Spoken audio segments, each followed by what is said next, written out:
Salut les Minders, bienvenue au spécial de fin d'année 2024. Bien sûr, Metal Minded est en perpétuel changement depuis la dernière année. Vous me voyez moi, beaucoup moins. Et plusieurs de nos collaborateurs ont vraiment beaucoup aidé dans l'année. Donc, je prends le temps de tous les remercier, de garder la chaîne vivante et à vous de continuer à nous regarder aussi. Donc, bien sûr, qui dit Metal Minded, quand je suis là, dit une bonne petite bière. Donc, aujourd'hui, pour faire un peu comme d'habitude, je suis allé avec une Maltstrom, la Dunkel en barrique de rhum. C'est un bon petit produit déjà ouvert, je le sirote déjà avec vous. Donc, sur ce, je vous souhaite une excellente soirée, un excellent 2025 et on se voit au courant de l'année pour le futur de Metal Minded. Cheers la gang! Mon album trash de cette année que je vous présente est un produit de chez nous. J'ai nommé l'album Lower Form Resistance du groupe Dissimulator de Montréal. Cet album-là est vraiment de la bombe et fait exploser tous les codes du trash metal. Les gars de Dissimulator prennent la recette du trash traditionnel, mais ils rajoutent une belle grosse couche à saveur de technicité chirurgicale qui fait qu'on a envie de tout casser. On n'a pas le temps de décrocher en écoutant cet album-là, gang. Chaque seconde est un uppercut musical, des riffs qui arrachent tout, une rythmique qui prend au trip. Tout est parfait de cet album-là. Composition, exécution, production, pochette, tout est impeccable. Un son qui repousse les limites. Bref, un crise de gros album. L'album Lower Form Resistance du groupe Dissimulator, gang. Allez écouter ça. Ma catégorie spéciale Super Custom Deluxe pour 2024 et encore mon top HM2. Et je donne le prix, la palme à Carnal Savagery avec leur 5e full Into the Abysmal Void sorti le 26 janvier. C'est un band qui font bien sûr dans le Death HM2. Ils viennent de Gothenburg en Suède, donc vous savez que c'est legit. Et oui, votre mémoire ne fait pas défaut, c'est le même Carnal Savagery qui a également sorti l'album Graveworms, Cadavers, Coffins and Bones ce 22 novembre dernier. Ils sont bien entendu ahurissamment prolifiques avec leur 5e et 6e full sorti cette année même. Carnal Savagery qu'on avait tous découvert ensemble sur Metal Minded avec leur 3e full Scent of Death en 2022. Carnal Savagery qui est constitué de seulement 2 membres, Michael Lindgren au drum, guide bass et de Mathias Lilia au vocal. C'est 2 OG de la scène Gothenburg du band de Melodeath Divine Souls qui nous avait seulement livré 2 albums en 2001 et 2002, défunt en 2004. Ils reviennent en grande force avec leur projet Carnal Savagery en 2020 et c'est de la pure bombe depuis. Cet album, que dire, c'est un buffet de HM2 boosté à bloc, que vous aimez la groove des bands comme Entomb ou Dismember ou la drive de At the Gates et Bloodbath. Carnal Savagery vous offre les deux, pas de chicane. Les 2 albums sont sortis cette année, les deux sont du top 8 HM2 shit, mais j'ai un faible pour le premier, paru des 2. Je l'ai également aussi plus écouté que le deuxième, évidemment, de par janvier et novembre. Je vous invite à déguster les 2 avec une bonne coupe de sang frais. Rock'n'roll, HM2, Keep It Metal, Hail Satan. Pour ce qui est de la catégorie qui m'a été attribuée, pour ma part, je suis allé avec mon top Québec. Mon choix numéro 1 pour ce qui est sorti au Québec cette année, c'est Sandvice avec l'album Standing in the Fire. Groupe qui baigne dans le heavy metal stoner rock. On les avait reçus au podcast en plus, moi et Simon dans le temps. C'est un groupe que je suis depuis, j'adore ce qu'ils font. Sérieusement, c'est un earworm, c'est vraiment quelque chose de super catchy. J'ai vraiment aimé, j'y retourne souvent si vous aimez le genre de prog rock stoner que Mastodon ont fait avec genre même Crack the Sky ou des choses comme ça.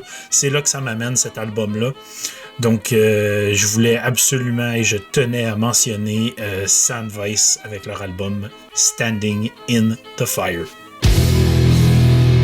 dans la catégorie Stoner Sludge Doom. C'est un band formé à Oakland, en Californie, en 1999. Un mélange de sludge, stoner, doom, ça dépend à quel point dans leur carrière. C'est un band qui a été formé suite au break-up du band légendaire Sleep. Écoute, ça n'a pas été facile cette année. Il y a eu quand même des bons releases dans le genre. Pour en nommer quelques-uns, il y a Bong Ripper, Empty, Thou, Umbilical, il y a Sumac, The Healer, Mastiff, The Precipice. Il y a eu quand même des gros releases. Il y a eu aussi UFO Mammoth. J'ai oublié le nom de l'album. Écoute, cette band-là, c'est tout simplement une machine de guerre avec une discographie sans erreur. Mon album de l'année dans le genre Stoner Sludge Doom. Leur 9e album, High on Fire, Cometh the Storm. Salut à tous! Cette année, j'ai décidé d'y aller avec mon album Black Metal pour parler plus encore de Conifère, l'impôt du sang. Je suis un de ceux qui écrit son nom. Vous allez comprendre si vous écoutez l'album. J'ai vu beaucoup de personnes qui l'ont nommé dans leur top list et ça fait très plaisir de voir ça. C'est un raw black metal que j'appelle du black metal joyeux avec un mélange de punk et de dungeon synth. Band de Montréal qui sortent leur premier LP, sorti le 11 avril, sorti plus tard dans l'année, je pense en août en physique. C'est des membres de Vespéral. Si vous connaissez pas ça, allez les écouter. Je les ai vus en show, c'était excellent. Ici, il y a 5 pièces séparées en 4 tracks. La première qui est Liberté, qui est un poème récité et écrit par Paul Éluard. C'est très bien monté dans l'album. Ça monte déjà en arrière le ton de guitare vraiment raw qui va poursuivre sur le reste de l'album, mais très bien produit, assez précis comme son, pas trop assez défini, pas trop difficile à comprendre, puis pas trop lo-fi comme raw black metal. Puis même il y a des guitares acoustiques après qui font le passage avec la tune complète qui la suit. Le beau tremolo picking avec du dungeon synth qui donne avec des beats de drum tout pas qui donnent le goût d'être bangé tout le long de l'album, des beaux beats de hi-hat par moment qui sort du black metal traditionnel, qui fait vraiment plus punk, avec des vocales criées, très distorsionnées, en français en plus. Il y a même du spoken words au début. Tout l'album est en français, puis au début de Au décombre fumant, il y a des beaux spoken words, des woho ici et là dans l'album, vraiment plus punk, puis des punch screamés qui donnent plus de profondeur, puis qui donnent le goût d'aller réécouter les pièces, puis qui est vraiment mémorable. Si vous n'avez pas écouté Conifère, allez écouter ça. Fait que ma catégorie à moi, c'est album chinois de l'année, parce que il faut supporter sa scène locale. Puis moi, ben vous le savez toutes, j'ai bien de l'amour dans mon cœur pour le métal de mon pays adoptif. La scène est en plein essor, il y a pas mal de bands, il y a pas mal de vieux brigands qui continuent de rouler, il y a des nouveaux bands de tout bord, tout côté, il y a pas mal de concerts très nice, le niveau de qualité arrête pas de monter en plus. Fait que, ouais, 2024, il y a eu quand même pas mal d'albums qui ont sorti. Il y en a que j'ai suivis à mesure qu'ils sortaient, puis d'autres que je suis allé voir sur Metal Archive pour voir qu'est-ce que j'ai manqué. Surtout dans le black metal, comme la scène black metal chinoise a vraiment le vent d'un voile. Puis il y a des bands comme Skeletal Augury, Death Descends, Demon Slot 666, Holy Arrow, qui ont sorti des bonnes pépites dans différents sous-genres du black metal. Très cool. Mais mon album préféré, lui qui a vraiment comme sorti du lot, c'est l'album de Multifision. Multifision avec un V à la place d'un U. Fait que c'est Reborn Souls from Transcendent Agony. Classique titre un peu pseudo-intellectuel de death metal. Puis ça, c'est un band qui passe un peu sous le radar en Chine parce qu'ils font pas beaucoup de shows. Comme quand ils en font, c'est une occasion quand même assez rare. Puis fait que, ils se font pas tant connaître comme sur la scène locale, mais ils reçoivent de l'attention à l'étranger. Comme je les ai vus se faire mentionner une couple de fois à différentes places, ils étaient là. Puis eux autres, ils jouent du death caverneux, ce qui est un style assez rare en Chine, parce qu'il y a quand même beaucoup de death metal ici, mais c'est surtout dans le steak patate ou dans le gros brutal qui tâche. Puis Ouais, c'est ça. C'est leur premier album que j'avais écouté et que j'avais beaucoup aimé, je pense en 2021 quand il était sorti. Mais ouais, leur dernier album, de ce que je me rappelle, il était pas mal plus dans le style genre dissonant, un peu prog. Lui, il est pas mal plus genre caverneux, straightforward. Mais il y a beaucoup de variété dans la composition. Ils sont très confortables à toutes les vitesses, que ce soit lent, mid-tempo ou rapide, gros vocal. Belle production, c'est un excellent album dans ce style-là qui saura plaire aux fans du genre. Fait que, ouais, allez checker ça. Multifiction, Reborn Souls from Transcendent Agony. On est maintenant rendu à la catégorie qui m'était assignée, qu'on m'a imposée cruellement. Non, ok. On parle du power metal. Je sais pas pourquoi on m'a fait ce genre-là. Quelle surprise. Et c'est drôle, 2024 a pas été l'année la plus riche en power metal de mon côté, contrairement à d'habitude. Mais j'ai fait un effort aujourd'hui. J'ai mis mon chandail de Puissant Loup, que vous pouvez voir ici. Mais il n'y aura pas de surprise. L'album de power metal, mon album de power metal 2024, c'est Unleash the Archer.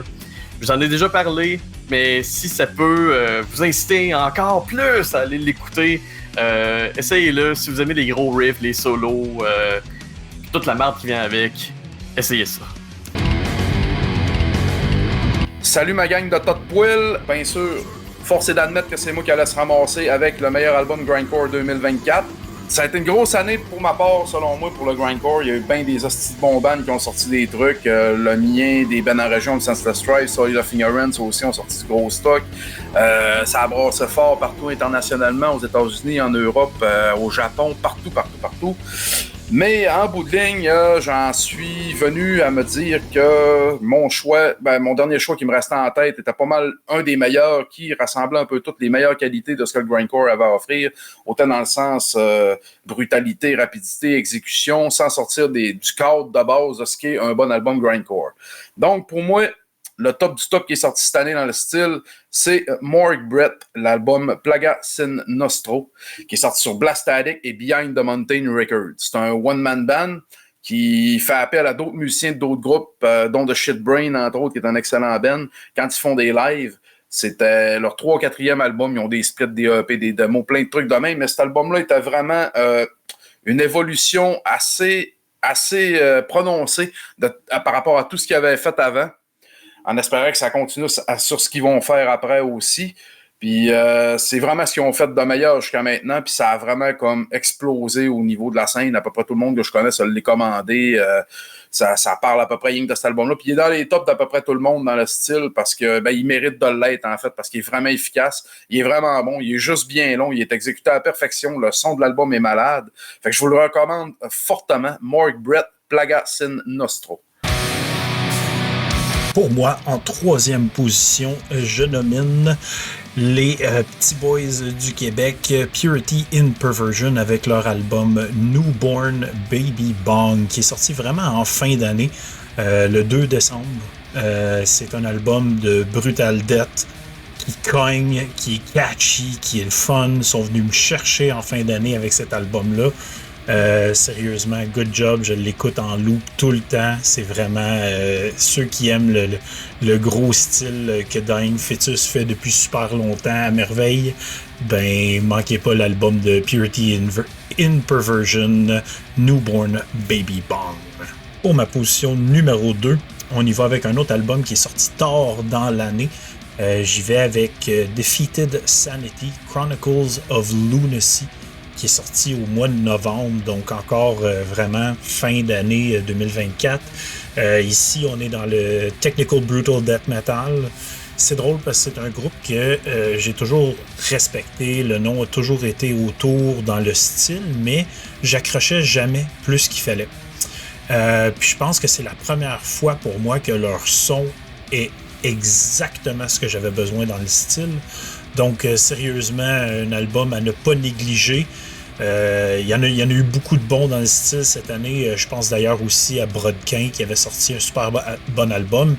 Il fait pas mon top 3, mais il a passé proche, mettons. Mais oui, ne sautez pas le nouvel album de Defeated Sanity si vous êtes des fans du style.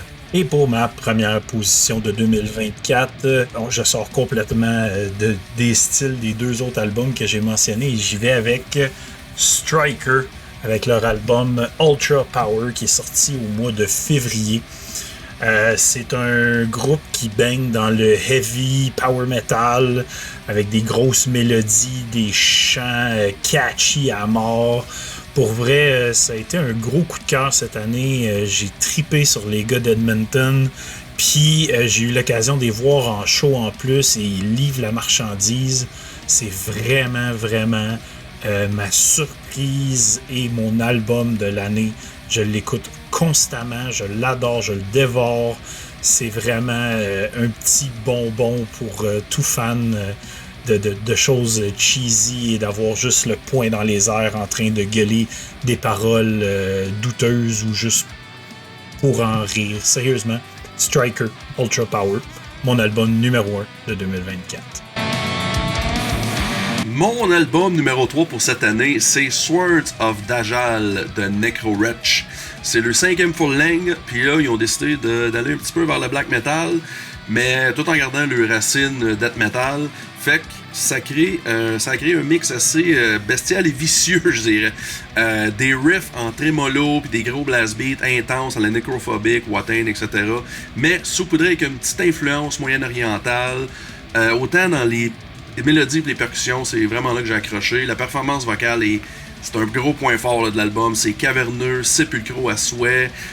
Ça rajoute à l'intensité de l'album. Puis la production, c'est A+.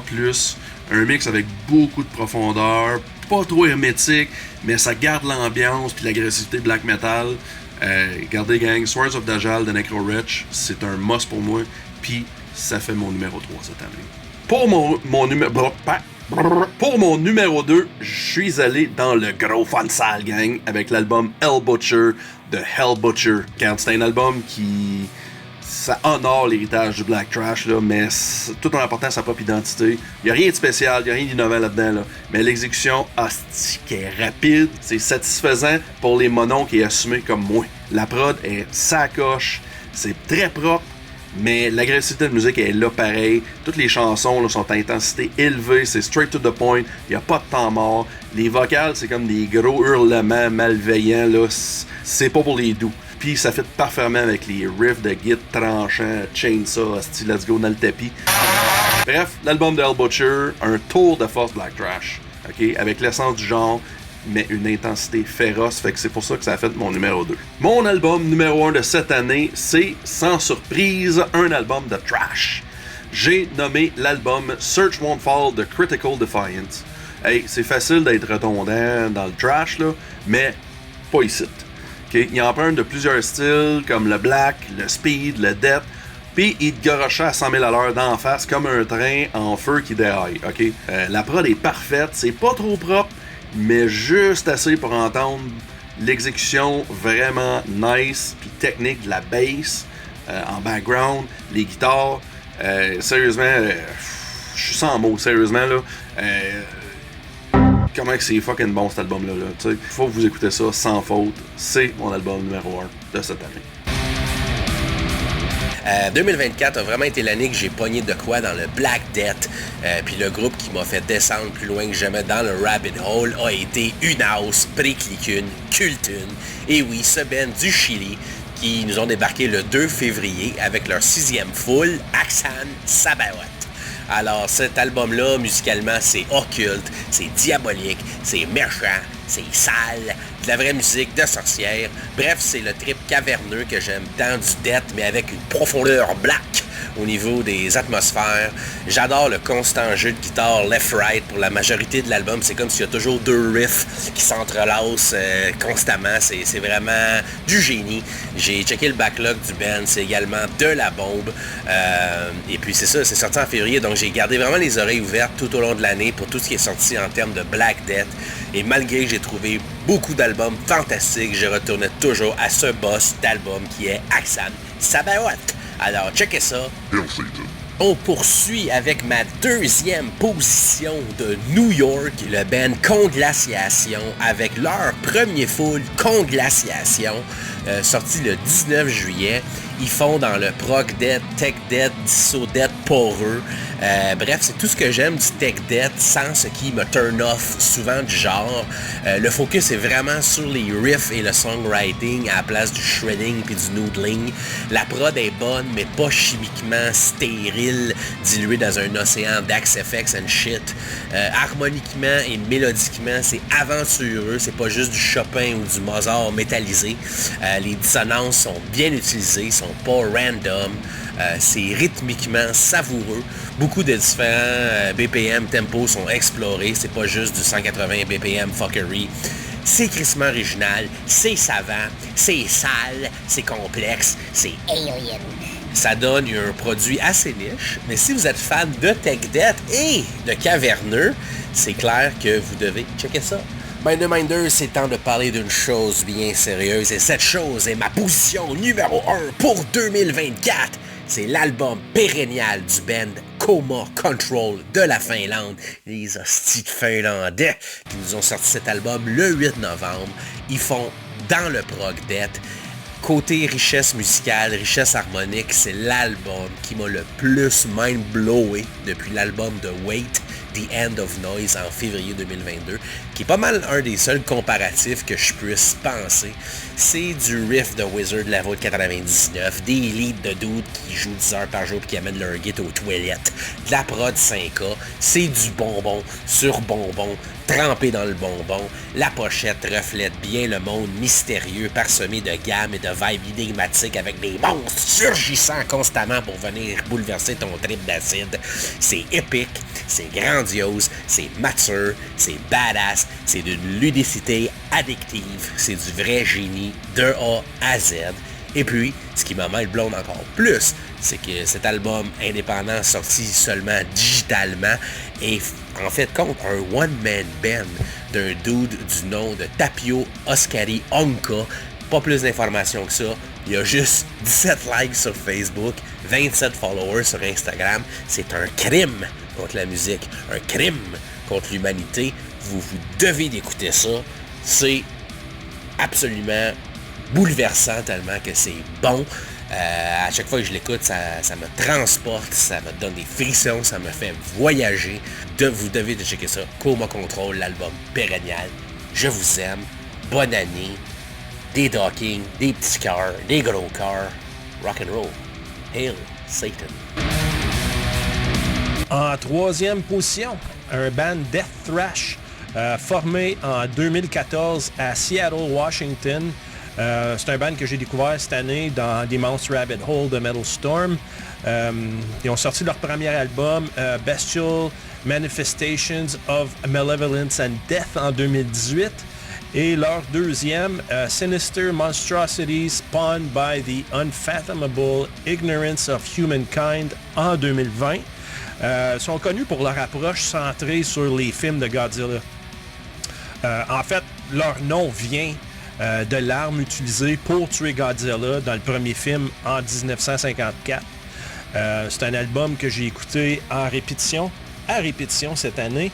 Alors, sans plus tarder, Oxygen Destroyer, Guardian of the Universe est mon album en troisième position. En deuxième place, un band formé en 1990 à Stockholm, Sweden. C'est un band prog, rock, death. C'est un petit peu difficile à catégoriser parce qu'ils ont changé de style souvent. Ils ont commencé death pour aller prog death, pour aller prog rock et finalement revenir à prog death. C'est un band qui ont influencé qui ont une grande influence sur la scène du death metal. Ils ont une discographie impressionnante. C'est un band qui a tellement progressé depuis leur premier album en 1995 intitulé Orchid. Moi, j'ai connu le band en 2001 avec leur album Blackwater Park, qui avait été recommandé par un ami. Il s'est pas trompé, j'ai adoré cet album-là, comme toutes les releases qu'ils ont faites depuis. Alors, sans plus tarder, en deuxième place, leur 14e album, Opeth, The Last Will and Testament. Alors, finalement, en première position, c'est un band qui existe depuis 2011, qui vient de Denver, Colorado. C'est un band prog death. Sont reconnus pour leur composition complexe et innovatrice. C'est un band qui est hautement respecté dans la scène pour pousser les limites du death metal tout en conservant l'essence du death metal. Je les ai connus en 2016 quand ils ont sorti leur premier album intitulé Star Spawn. J'avais vraiment aimé, alors j'avais hâte de voir où ça s'en allait puis voir la progression de ce band-là. Ensuite, en 2019, ils ont sorti leur deuxième full-length Hidden History of the Human Race, pour ensuite un EP Time Wave Zero en 2022 qui est plus ambiant, qui est très différent de ce qu'il avait fait dans le passé. Alors, en première position cette année, en 2024, Blood Incantation, Absolute Elsewhere. Mon top 3 cette année, ça a été très difficile de choisir, encore comme à chaque année. Ça a été très proche avec Unallowed Deliverance, que j'avais déjà discuté dans Les Incontournables. Et ici, j'ai choisi un de ceux que j'ai pas eu la chance de discuter en vrai, parce qu'on avait commencé à faire les samples dans Les Incontournables. Donc, si vous avez suivi ça, vous allez peut-être savoir un peu de quel album je parle. Si vous l'avez écouté, je parle de The Mental avec Violent Cosmic Fortune. C'est leur deuxième LP, un band de New York indépendant qui a commencé en juste un duo. Maintenant qu'ils sont rendus un three-piece avec... le premier était instrumental. C'est un band de Max Gorlick, qui est le fils de Kenny G, le fameux saxophoniste. Max, qui a déjà joué aussi dans Imperial Triumphant pendant 1 an, qui est aussi avec le Sky Moon Clark, qui est le vocaliste et bassiste sur l'album, qui a fait quelques compositions aussi. C'est très bien décrit dans les descriptions de l'album qui a joué quel, qui a composé quel, qui joue aussi dans le band Frog avec 2G.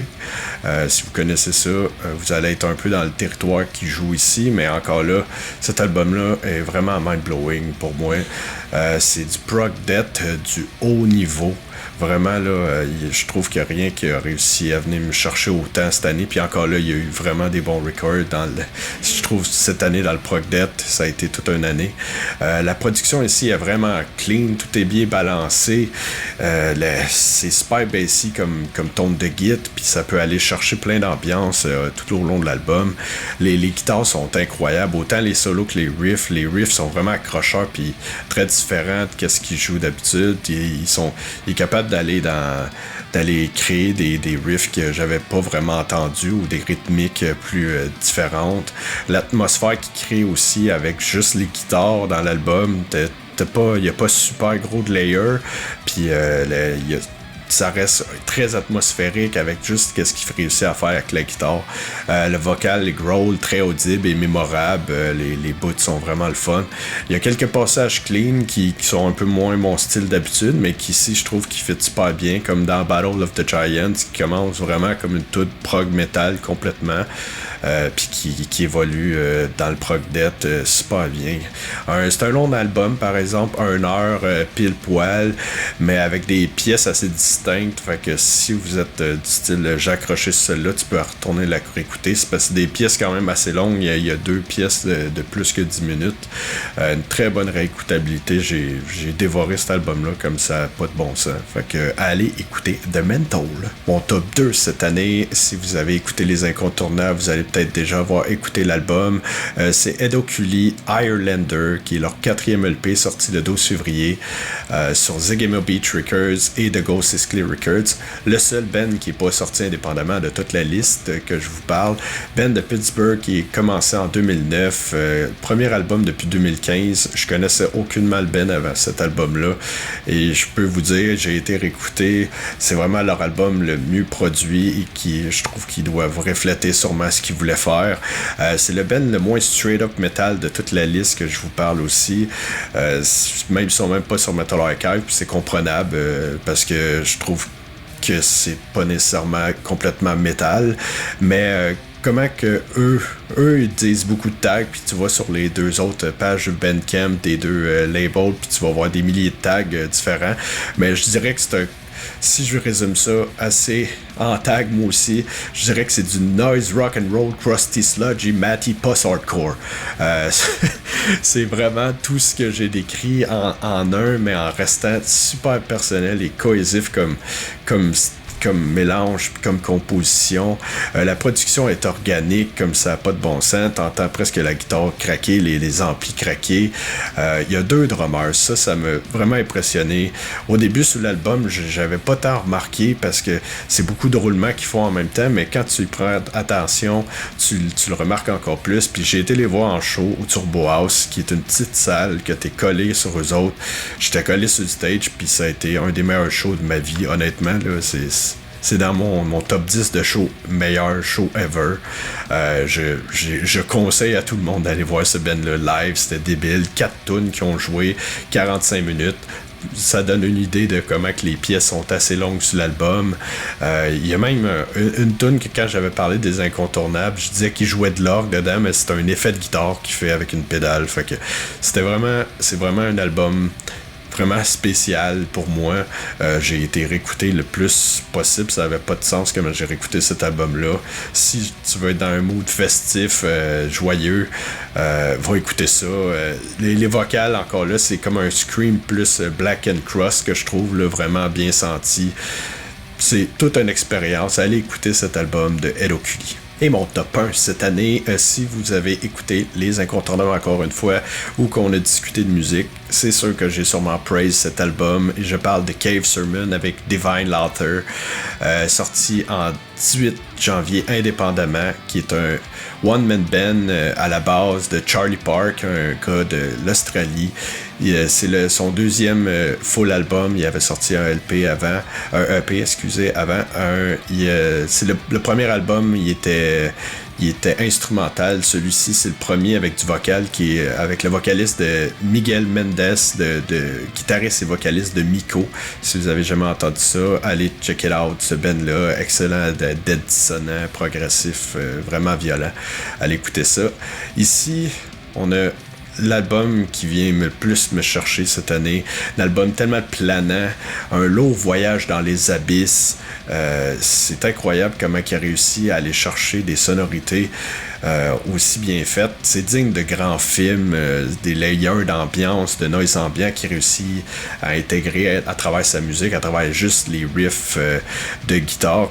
Ici, j'ai pas nommé encore le style, mais je pourrais dire que c'était comme un mélange de prog, de prog death, sludge, post-metal, vraiment lourd et riffy quand même. C'est ça qui est impressionnant, le nombre de riffs plus prog death qui réussit à rentrer, puis encore un peu comme je disais pour The Mental plus tôt, c'est des riffs vraiment originales que j'ai jamais vraiment entendu, ou des rythmiques vraiment originales. La musique cogne encore plus après les moments ambiants. Quand ça rentre solide. Les vocales sont caverneux, une belle profondeur de tonalité à travers ses growls. Il peut rester juste dans un growl puis aller chercher des tonalités, faire des belles montées. Des fois, il fait des beaux screams vraiment sentis au bon moment. C'est un album cathartique pour moi qui fait vraiment du bien à l'âme. C'est un 53 minutes encore là, assez long, mais c'est tellement bien investi. Si vous avez aimé le dernier album de Conjurer ou vous êtes des fans du nouveau Wake, vous pouvez pas manquer cet album-là. Puis encore là, je trouve que c'est encore plus. Là. Cave Sermon, il a réussi à arriver à quelque chose de vraiment original. Un album de mood, certes, mais qui est juste parfait pour moi. Fait que pour moi, honnêtement, ça c'est un 10. C'est un 10 sur 10. Je fais mon genre. C'est un 10 sur 10. Puis allez écouter cet album-là si vous l'avez pas fait cette année. Vous allez avoir du fun, je pense. Fait que là, me voici fucking perdu dans le fin fond des Appalaches de la Chine. Vous irez checker qu'est-ce que tu vas crisser là.com ou la chaîne YouTube du même nom pour suivre mes aventures si ça vous tente. Fait que ouais, grosse année pour les fans de métal. Comme pas mal toutes les dernières années, j'ai l'impression. Je trouve qu'on est pas mal gâtés ces temps-ci. Fait que y a pas tant de gros groupes de calibre, genre des headliners qui ont sorti de quoi cette année, à ce que je tente de me rappeler. Mais il y a pas mal de relèves, puis il y a pas mal de vétérans bosseurs qui ont sorti des choses dont j'ai raffolé jusqu'à la dernière bouchée, j'ai liché l'assiette puis j'en ai redemandé. Mais pour mon top 3, je vais plus faire l'emphase sur les les groupes plus underground. Pour mon top 3, difficile à faire comme d'habitude. Il y en a une couple qu'il aurait pu faire le cut, mais il y en a un que je vais choisir. C'est l'album de Har, H-A-R. C'est Cursed Creation, sorti au mois d'août sur Dark Descent Record. Fait que la première tune s'appelle Submerged in Cacophony. Puis c'est pas mal ça ton expérience à suivre pour la demi-heure qui suit. Parce que, ouais, c'est du war metal. Il faut aimer le war metal, ce qui est le cas pour moi. Comme là, présentement, là, je suis dans un secteur minier. Il y a des espèces de carrières, il y a des stripages de montagnes autour. Puis comme j'entends périodiquement du piochage aux alentours. Puis c'est pas mal ça le drum tout le long. Là, il pioche, je veux dire, le son il est ultra caverneux. On dirait que le chanteur il est comme dans une autre pièce. La guitare, il y a quand même beaucoup de mélodies, mais c'est du très random. Là, puis moi, je raffole de ce style-là. Mais moi, je l'ai réécouté hier, il n'y a aucun moment lent. Comme ils ralentissent jamais. C'est tout le temps, tout le long. Puis moi, en tout cas, j'ai trouvé ça bien cool comme album. Puis je le recommande bien. Je pense que Max Roland aussi l'a bien aimé, l'album de Har, n'est-ce pas? Puis là, pour faire concept, je suis dans une forêt de pins pour vous parler de mon numéro 2. Les perspicaces parmi vous auront deviné que je parle de Conifère, l'impôt du sang. Gros album, gros produit, 666% québécois. Gros esti d'album, comme genre Conifère à leur début. Comme la première fois que j'avais entendu eux autres, comme ils faisaient plus du Dungeon Sit, c'était même pas vraiment du black metal, c'était genre du Dungeon Sit comme adjacent au black. C'est un genre de band-là, comme quand ils vont vers du black plus traditionnel, souvent ils vont aller vers plus du raw, du lo-fi. Mais eux autres, ils ont passé par-dessus ça complètement, puis ils sont allés direct vers une production béton. On entend tous les instruments, c'est puissant, c'est martial, il y a de la drive là-dedans à pu finir. Puis aussi, les tunes sont merveilleusement composées, puis il y a l'aspect genre métal noir québécois dans ça, qui a une renommée bien méritée. Puis Conifère, ils se rajoutent dans cette tradition-là. Ils ont outrepassé les frontières du Québec avec un excellent produit que je vous encourage d'aller écouter si ce n'est pas encore fait. Et puis au sommet de ma liste de mes albums préférés de 2024, alors que je suis même au sommet d'une colline ici, dans le coin de Yangshuo, dans le sud de la Chine, quand même pittoresque endroit. Donc je nomme l'album de Biomorphic Engulfment, Infinite Universes of Creation and Annihilation. Fait que quand je suis allé voir le show de Nile à Bangkok au mois d'octobre, il y avait, outre les titans du death metal pharaonesque, il y avait 4 Bantai sur l'affiche, dont un que je connaissais déjà, puis 3 que je connaissais pas. Fait que je me suis dit que je me familiariserais avec leur musique. Puis dès que j'ai entendu leur album, comme à peu près 2-3 semaines avant d'aller voir le show, c'était l'amour fou complètement, c'était le coup de foudre. C'est du death metal ultra brutal, comme vous aurez deviné avec le nom, puis genre la pochette, puis les noms de tunes à coucher dehors. C'est pas du brutal à la Suffocation ou même à Nile ou Defeated Sanity. Genre, non, c'est du encore plus cornet que ça. Il blast sans arrêt tout long, comme des vocales gutturaux absolument comme fond de toilette de cochon, de je sais pas trop quoi. Puis, est-ce que c'est pour tout le monde? Non, vraiment pas. Est-ce que c'est pour moi? Oh que oui, que mon nom est écrit sur cet album-là. En fait, les 2 albums de ce groupe-là, je dirais que c'est numéro 1 puis numéro 2 des albums que j'ai le plus écouté cette année. Comme quand j'étais à Job, c'était tout le temps ça qui jouait. Il fallait que je l'écoute comme une fois par jour. J'étais vraiment comme addict.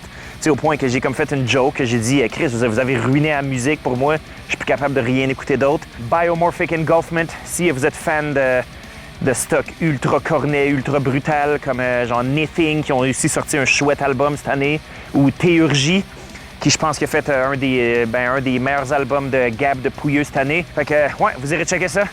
Puis sinon, cheers ma gang de gros loups. J'ai bien hâte de voir tous vos top 3 vous autres, puis toutes les écouter un par un, puis toutes les critiquer.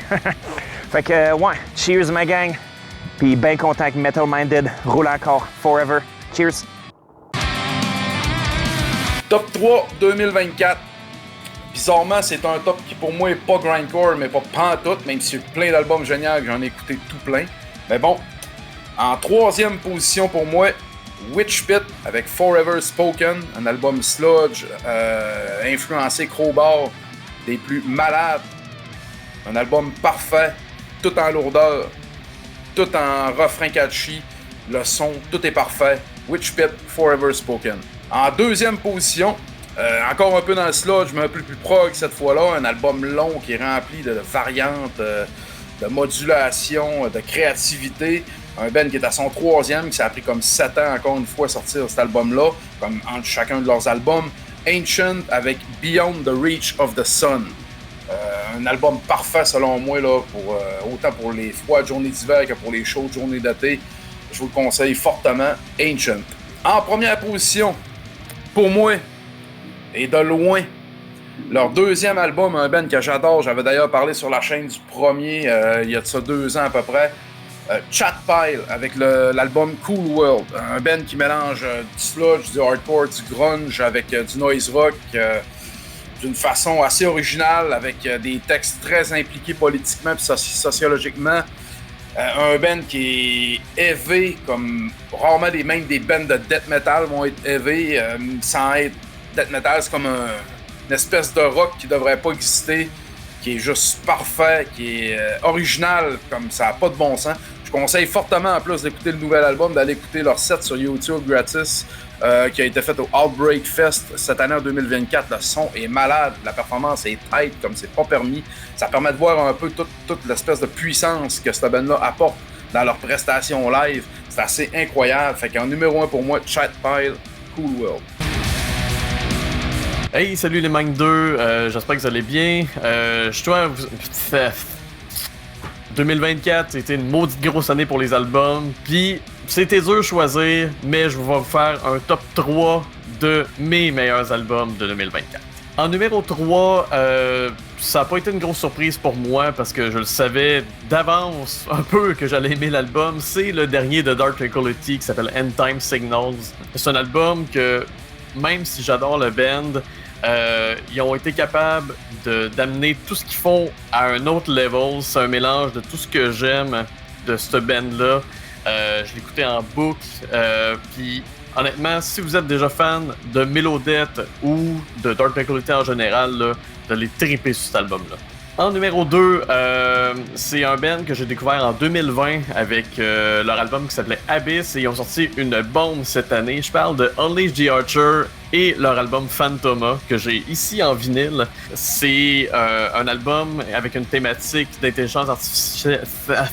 Tabarnak, je l'avais. Ben, c'est un album qui traite de l'intelligence artificielle, qui est une thématique qui est très très à la mode en ce moment de toute façon.